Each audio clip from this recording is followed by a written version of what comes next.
You are now about to witness the awesome, crushing might of the Eugene S. Robinson Show Stomper!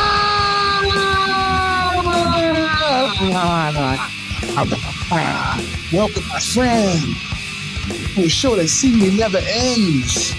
This is 416. Look at those hands. Oh, God. Eugene S. Robinson Show Stomper. I'm your host, Eugene S. Robinson.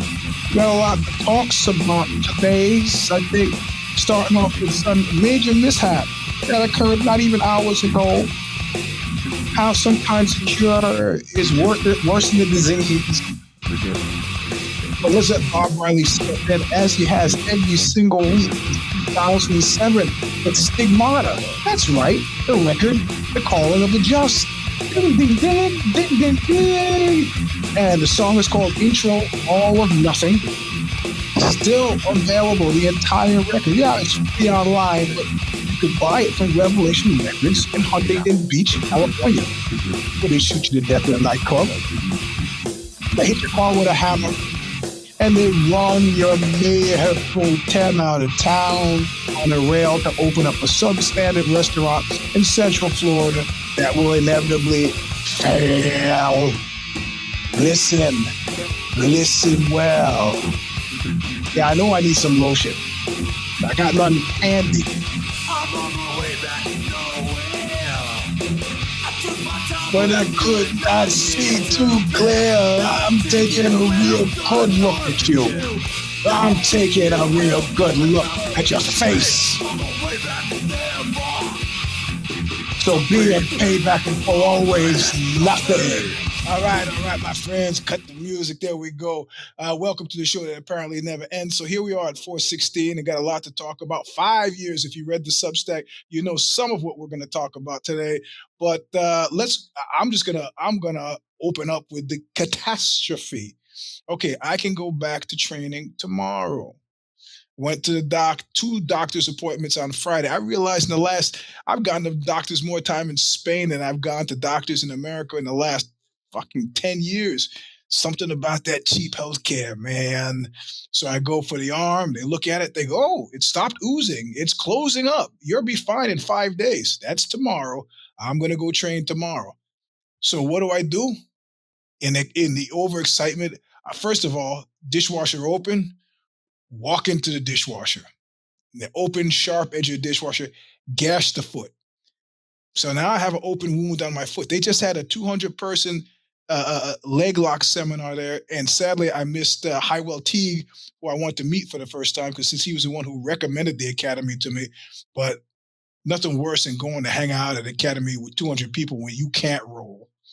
So I stayed away, and so got an open gash on the left ankle. And then I got the fucking board, the backboard that one of y'all's recommended on last week's show. And as a point of pride, because I couldn't put together either the broom or the hose caddy, Marty G had to do them for me. He flew 6,000 or 3,000 miles to fly out here to do the hose caddy. I was like, I'm gonna put this back thing together, and I did successfully. But there's something wrong with the setup. Can't figure out how. I'm on the thing. I'm trying to get it to go back. I set it at 6 feet because that's how tall I am. It won't go back. I'm clearly too heavy on the bottom end. Okay, at this point now, Gosh is not like, I'm not going to help you with this. So, yeah, that area is crow feather. So I'm like, fuck this. I know what I'm going to do. I take it. I prop the feet up on a stool. I climb on board. Yeah, the inversion table. I climb on board, latch the ankles down, and I start to propel myself backwards. Of course, it goes so fast that feet fall, smash the head on the floor, scrape both elbows as I go down the wall, because I put in some wall because I thought, I could hold on to the wall as I go down to slow the rate of descent And next door neighbors, like, I stand up from this thing. The next door neighbor's like, "You okay?" They can't even see me. They just saw me disappear. And at least I fell on the right side of the wall, because on the other side of the wall is like a 25-foot drop, which I was anticipating. So I've been bleeding from 2 open wounds in the elbow, one perilously close to the staff, and I'm going back tomorrow. I swear to God, if I get staph again, I don't know. I'm going to conceal it. Fuck that. Fuck that being a good gym citizen. And I say this because those of you who listen to the show know that set the height 1 inch taller than yourself. Okay. All right, we'll try that. But I wrote the company already, and I sent the picture. I go, "What am I doing wrong here? It seems to be, if you could tell from this picture what I'm doing wrong, because there's no gradual descent here. I need to be able to do this by myself." And I got the gravity boots, but I don't want to be one of those creeps who goes into the gym with their own equipment and starts, besides which, the gravity boots have an extra added thing too. There's a rope connected to it. Why? Because most people can't sit up once they get their legs up there.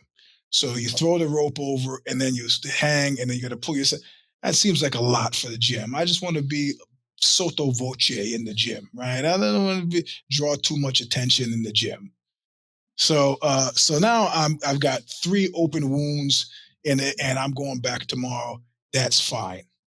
I think I'm not going to go to the weightlifting gym, because that place is dirty as fuck. And I suspect maybe I actually got it from there, and I'm covered by rash guards at jiu-jitsu, except for the hands, the feet, ankle, and the face and neck. But I take that shit off before I go work out, and put on a t-shirt and a sweatshirt. But that gym is dirty as fuck. It hasn't been. I see them, unlike other places I've trained, I see them clean the mats before and after every session. So I know but they say, hey, every time we have these big seminars, you got these dirty fucks here. Somebody gets sick, and somebody was you this time. But I'm not staying out another month. I can't afford it. Like I said, we reach these points in our life where everything is going to be. You're going to hit that last time for everything. That's right, the Mr. Mark. Well, I believe him. I believe Marcus and how he explained that syphilis thing to me. I 100% believe him. I don't have a belt line, unless you mean where my belt would be. I couldn't get any motion at all until I just fucking rocked it back like that. And I rocked it back from the stool, I'm glad I did this early in the day, because I'd be scared to death to go to sleep tonight if that was the case, because I think I had a head injury. And, all that judo shit that you took, with the falling, couldn't smashed right into the wall. I mean, I couldn't reach the hands out to slap on the ground. So, we'll find it. We'll find out. Now, I'm going to use, I got, but of course, everybody who showed me the $500, $600 one. I did buy the $76 one. Yeah, I found one for $76 from China. So that's the most immediate thing. Usually I start with the last week, and that's why I'm wearing the coat. It is warm enough now here in Spain where it's ridiculous for me to be wearing this coat inside. I'm actually sweating. It's like probably I'm starting to figure out centigrade or Celsius or whatever the fuck the C is for here, and it's about 26, 27 Celsius. So it's a little ridiculous to have the coat on.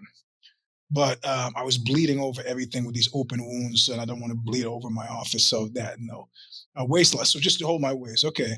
Just start with your hands around your belly line. Slowly. Yeah, that's what they said. That's what they said to do.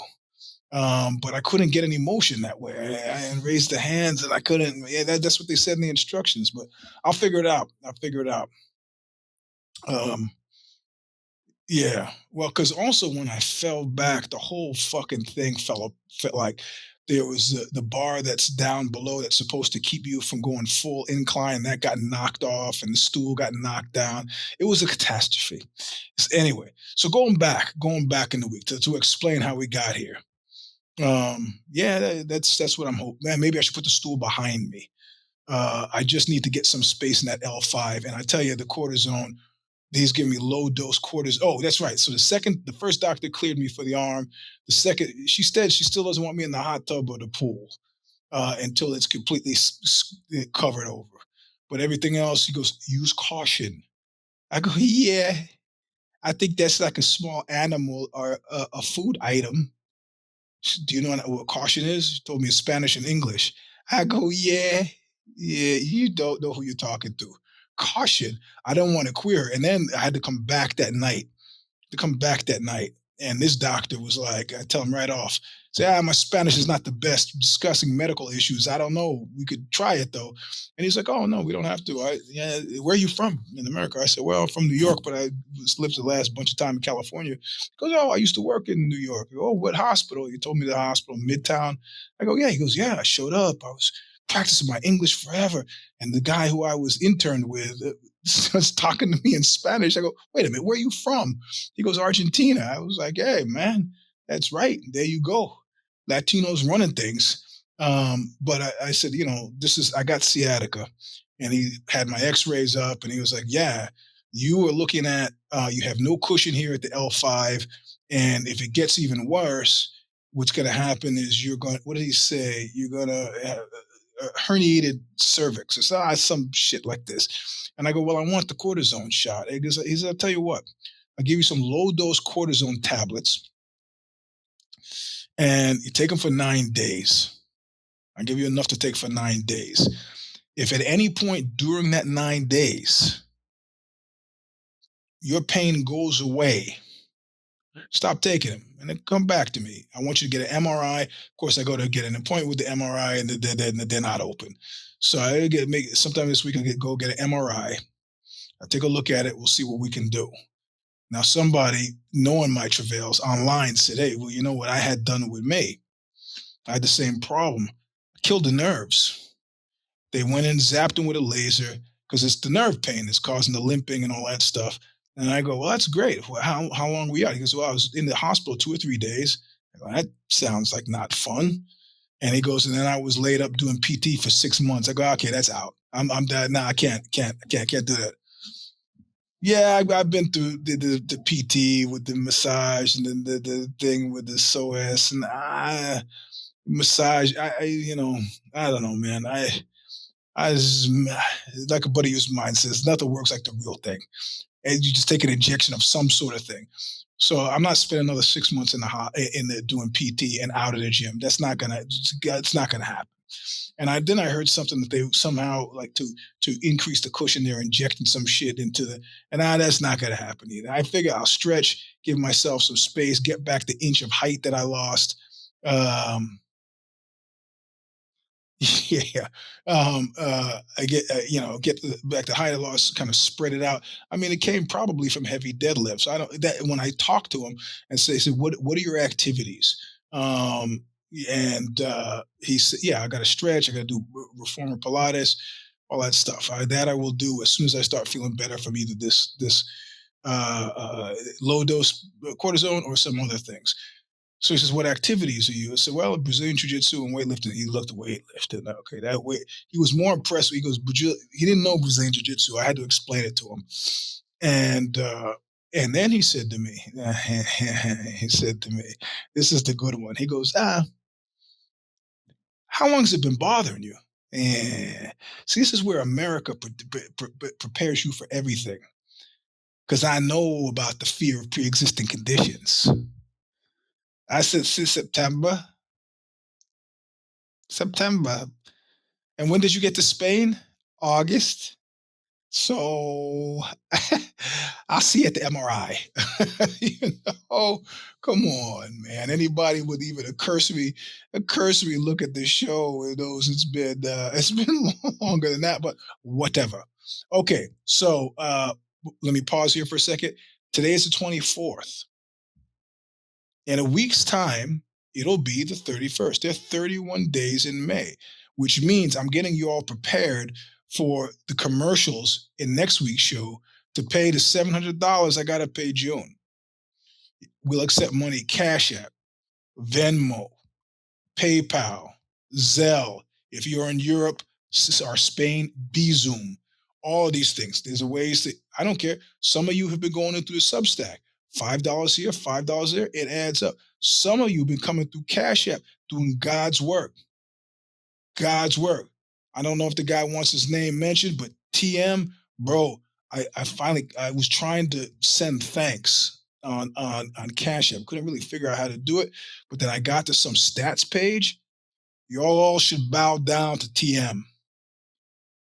TM is TM is a new Tommy Pounds, regular as fucking rain and on the ball. Don't even have to ask. Over the course of the entire his listenership, straight up. I'd do anything for that guy now. So anyway, so just FYI, this is not a commercial, it's a mini commercial. So going back, so the doctor says, so I take the pills, now I'm taking them since Friday. I have to say, I was going to go for a walk today, and I decided, let's not push it. Let's just see how it goes. And then I was trying to concuss myself with the lumbar, the backboard, or whatever that fucking thing is called. Where you said in the comments, what is it called again? Oh, inversion table. So I didn't go for the walk, but we'll see tomorrow. Tomorrow, just show up at jiu-jitsu early, warm up, do jiu-jitsu, not go nuts, and not go to the gym, the weightlifting gym after. I'll wait for that. She said use caution, and my caution is going to be not going. But then, then we'll see. We'll see what happens with the MRI, see what the guy's willing to do. I now believe the cortisone shot will give me the head start I need to get the flexibility back, the stretching, the hanging, the super reformer Pilates, whatever. Take that shit seriously now. So that's it. That's it for the commercials. I just didn't want to have to, like, the 31st load up on needing the money because I'm going to need it next week. So help out if you can. So anyway, so starting off this week, outside of the medical concerns and medical issues, I'm thinking like, damn it, what do I got to do? I got to write this article for Decibel. They gave me a deadline of Tuesday and backed off. And usually what happens is the editor-in-chief, their executive editor, he gives me a list of who's going to be in the issue. And I think, do I have any stories that affect who's going to be in the issue or not? And this time I was going to do a piece on the crumb suckers. But, they were like, to me, they were like fourth or fifth generation. And I couldn't be arsed, to use a British expression, to pay attention to second generation guys, much to my chagrin. Like youth of today, I just got kids from Connecticut. Fuck them. I just never lived, second generation, man. And then years later, 5 years later, I happened to be, youth of today. Or I was listening to the radio and some band came on. I was like, what the fuck is this? Youth of today. I buy their records. Fuck, they were so good. I was an asshole for missing them, really, and it was stupid. So when Crumb Suckers, bands like that, Gorilla Biscuits, Crumb Suckers, that I just didn't really. They were like, they were kids. I mean, if you were going to CB's in '88, as far as I'm concerned, you missed the bus, man. I mean, if you weren't there at the Bad Brain show, as far as I was concerned, there's 3 nights in 1982. Where the fuck were you? What were you doing? Why were you doing it? You said, tell me you were 10 years old. Okay, that works. But everything else, forget it. So then I started thinking, well, man, things are coming in hot and heavy. I got to get into the studio sometime in the next couple of weeks to sing 10 songs for Bomb a Little Joy. That's the thing that Justin Broderick kind of mixed or remixed. We put out a record called Baby Blue, which is still available, and advertising at the end of the Substack for it. And then, so that's 10. I did 3 more songs for Eugene Sings, the Standards record. And I did 16 songs for Buñuel, the record we have coming out in September, as well as the split album with the mystery band who steps forward that we're going to do it with. So I got a lot of stuff to sing, and I'm thinking, damn it, man, damn it. And I've been listening to the music, and I've been coming up with song stylings for some of it, and I just go, man, it's rougher to be a singer than people. And I go, you know what? Nobody's going to believe it. And the one style of music that's consistently been favorable to me over the years, even when like new music, college music, post-punk, punk, hardcore, when they all turned their backs on us, the only people still around were metal folks. They had listened with open ears and were generally welcoming or interested.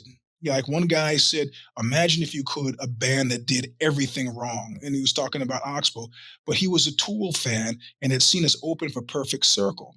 And I was so intrigued with this band that I got deep into their catalog, and now I'm a fan. That story I've heard so many times, that people go buy Fuckfest, say, all right, this sucks, took it back to the store, kept thinking about it, went back to the store, bought it again, recorded it, made a tape of it, scratched the record, say, hey, this record's scratched, took it back. And this guy became, no, studio time here is super cheap. Like, how cheap, Mr. Robinson? It's like $20 an hour. And it doesn't take me 5 hours to sing vocals, you know? So I started thinking, like, heavy metal, who's a steam guitarist? Or, I mean, the names of good heavy metal, Dimebag Darrell, you know, Ben Wyman from Dillinger Escape Plan, Yngwie Malmsteen, you know, the names of people like lionize a guitar player. And, you know, I could name 5 different drummers that Neil Peart that everybody loves, you know. They just love these guys, these drummers, fucking, even the Rudd from AC/DC. Who the fuck knows that? These are the bass players. Yeah, you got Lemmy. You get, you know, who do we have for singers? If you think about it, heavy metal's got like 4 fucking good singers. I mean, bona fide good singers. You got Rob Halford.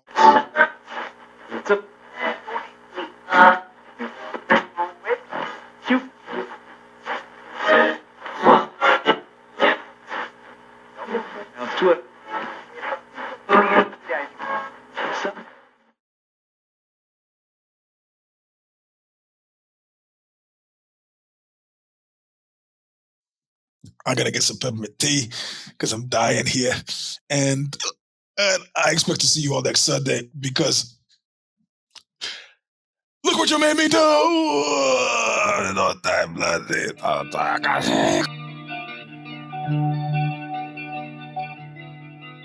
Thanks for joining us for yet another episode of the Show Stomper, featuring your host, Eugene S. Robinson.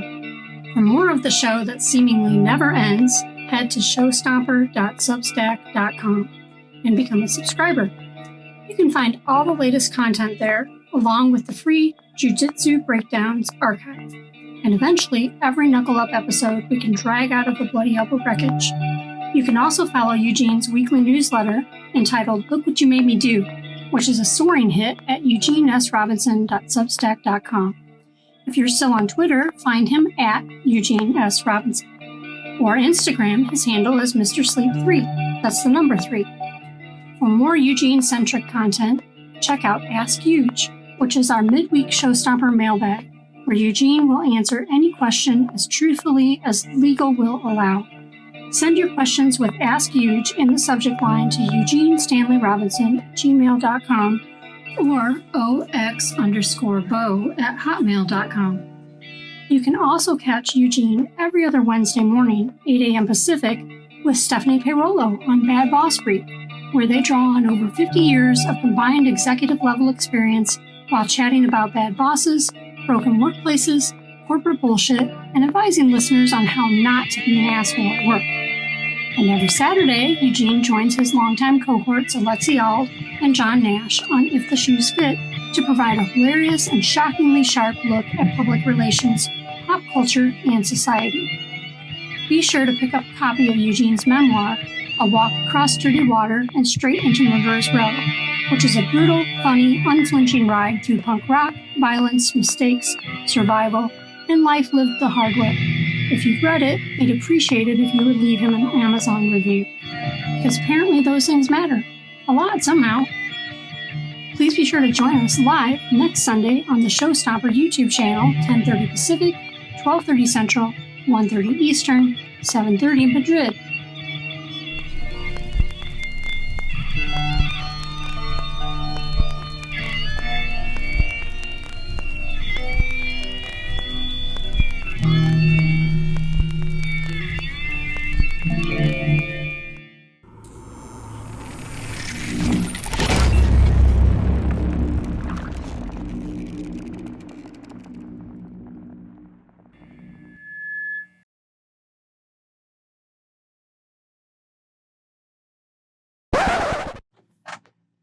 Hey, are you still there?